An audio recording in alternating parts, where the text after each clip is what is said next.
પછી સમાનતાનો અધિકાર એટલે કે મતાધિકારમાં સમાનતા, કે આપણો દેશ છે લોકશાહી દેશ છે, એટલે લોકો છે પોતાના પ્રતિનિધિને ચૂંટણી દ્વારા પોતાનો મત આપી અને એને ચૂંટી કાઢતા હોય છે, અને એ પ્રતિનિધિ છે એ સંસદ ભવનની અંદર જઈને બહુમતી ધરાવતો પક્ષ છે એ સરકારની રચના કરતો હોય છે.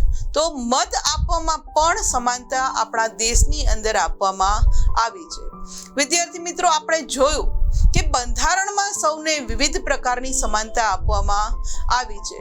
લોકોનું, લોકો વડે અને લોકો માટે ચાલતું શાસન એટલે જ લોકશાહી. આપણે કહીએ છીએ ને કે ભારત એ લોકશાહી દેશ છે. તો લોકશાહી દેશ એટલે શું? તો કે લોકોનું, લોકો વડે ને લોકો માટે ચાલતું શાસન. લોકશાહી સરકારની રચના છે વિદ્યાર્થી મિત્રો, એ લોકોના મતદાન વડે થાય છે. કારણ કે સરકારની રચના કરવાની છે તો એના માટે ખાસ લોકોના મતદાનની જરૂર પડે છે. જે આ ઇમેજની અંદર આપણે મતદાનની પ્રક્રિયા જે થાય છે એ જોઈ શકીએ છીએ. વિદ્યાર્થી મિત્રો, લોકશાહીના સૌથી નાના એકમ, કારણ કે આપણા ભારત દેશની અંદર શાસન માટે પણ અલગ અલગ એકમો છે કે જેના પાયામાં ગ્રામ પંચાયત એટલે કે સૌથી નાનું એકમ છે એ ગ્રામ પંચાયત છે. ત્યાંથી શરૂ કરીને દેશની સૌથી મોટી પંચાયત એટલે કે સંસદની ચૂંટણી છે એ પણ મતદાન દ્વારા જ થાય છે. કારણ કે ગામડાની અંદર ગ્રામ પંચાયત હોય છે. ભારત છે વિદ્યાર્થી મિત્રો એ ગામડાઓનો બનેલો દેશ છે એવું આપણે કહીએ છીએ. તો ગામડાની અંદર શાસન કરવા માટે ગ્રામ પંચાયતની રચના થાય છે. ગામડાનો એક સમૂહ ભેગો થાય તો એની ઉપર એક તાલુકો હોય છે. તો તાલુકાની અંદર શાસન કરવા માટેની તાલુકા પંચાયત હોય છે. તાલુકાનો સમૂહ ભેગો થાય તેની માથે એક જિલ્લો મૂકવામાં આવ્યો છે. તો જિલ્લાની અંદર જિલ્લા પંચાયત હોય છે. ત્યારબાદ એના શાસન માટે ત્યાં કલેક્ટર, મેયર એ પણ હોય છે. જિલ્લાનો સમૂહ ભેગો થાય એટલે રાજ્ય હોય છે, ત્યાં રાજ્ય સરકાર હોય છે, એના દ્વારા શાસન કરવામાં આવે છે. અને ભારતની અંદર હાલની સ્થિતિએ જે 28 રાજ્યો છે તો 28 રાજ્યો અને 8 કેન્દ્ર શાસિત પ્રદેશો ને ભેગા કરી અને જે ભારત દેશ બન્યો, તો ભારત દેશના સમૂહ, આ જે રાજ્યોનો સમૂહ છે અને ભારત દેશનું જે આપણે આખું શાસન કરવું છે તો એના માટે કેન્દ્ર સરકાર એટલે કે સંસદ ભવનની જે ચૂંટણી થાય છે, કેન્દ્રની જે ચૂંટણી થાય છે એના દ્વારા શાસન કરવામાં આવે છે. આમ ભારત દેશની અંદર વિદ્યાર્થી મિત્રો લોકશાહીનો નાનો એકમ ગ્રામ પંચાયત અને સૌથી મોટો એકમ એટલે સંસદની ચૂંટણી જે થાય છે એ પણ મતદાન દ્વારા જ કરવામાં આવે છે.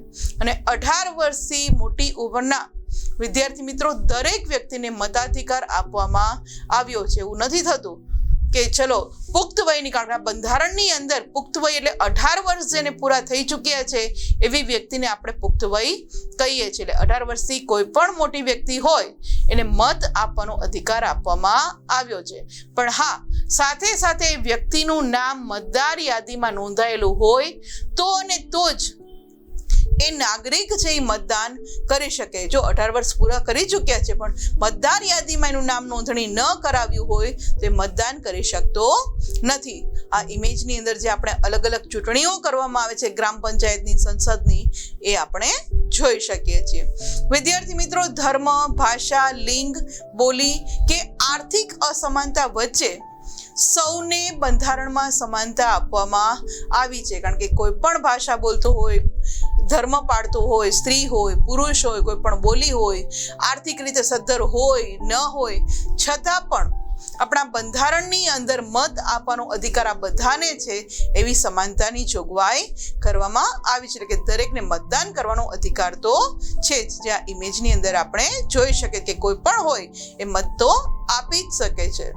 વિદ્યાર્થી મિત્રો, અહીં મતદાન કરવાના અધિકાર અંગે એક રોચક વિગતો આપણે સામે આવે છે કે કોઈ પણ ધાક, ધમકી કે દાદાગીરી કે ડરને આધીન મતદાન ન કરે તે માટે મતદારને જાગૃત કરવામાં આવે છે. કે ઘણા લોકો એવા હોય છે કે લોકોની ઉપર ડર પેદા કરે, દાદાગીરી કરે, ધાક ધમકી આપે કે ભાઈ તમારે અમારા પક્ષને જ મત આપવાનો છે. આવું ન થાય એ માટે મતદારને જાગૃત કરવામાં આવે છે. જે આ ઇમેજની અંદર આપણે જોઈ શકીએ છીએ.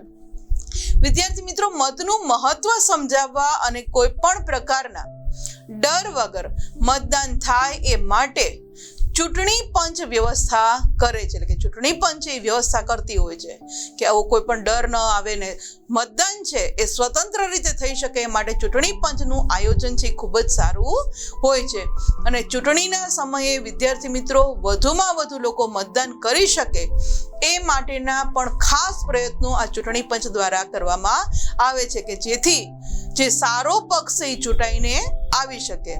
અને વિદ્યાર્થી મિત્રો જાહેરાત અને વિશેષ વ્યવસ્થા થકી મતદારોને જાગૃત કરવામાં પણ આવે છે. જે આ ઇમેજની અંદર આપણે જોઈ શકીએ કે જાહેરાત કરે કે ભાઈ તમારો મત આપશો તો જ સારો પક્ષ છે કે જે યોગ્ય પક્ષ છે, જે સારું શાસન કરી શકશે એવો છે એ સરકારની રચના કરી શકે એ માટે આવી દરેક જાહેરાત કરીને એના માટે સારા લોકો જે પોતાના મતનું મહત્વ સમજે એ માટેને જાગૃત કરવામાં આવતા હોય છે.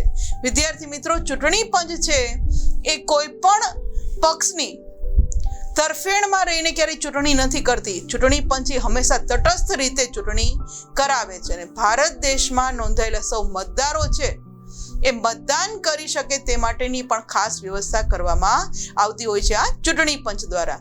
અને મહિલાઓ માટે તો વિદ્યાર્થી મિત્રો વિશેષ મતદાન મથકો પણ તૈયાર કરવામાં આવતા હોય છે. અને સાથે સાથે જે લોકો દિવ્યાંગ વ્યક્તિઓ છે, હેન્ડીકેપ્ડ છે, એના માટે પણ સુવિધા કરવામાં આવે છે કે જેથી એ લોકો પણ મતદાન કરવા આવે તો એને અગવડતા ન થાય એ માટેની પણ વ્યવસ્થા ત્યાં કરવામાં આવતી હોય છે, જે આ ઇમેજની અંદર આપણે જોઈ શકીએ છીએ.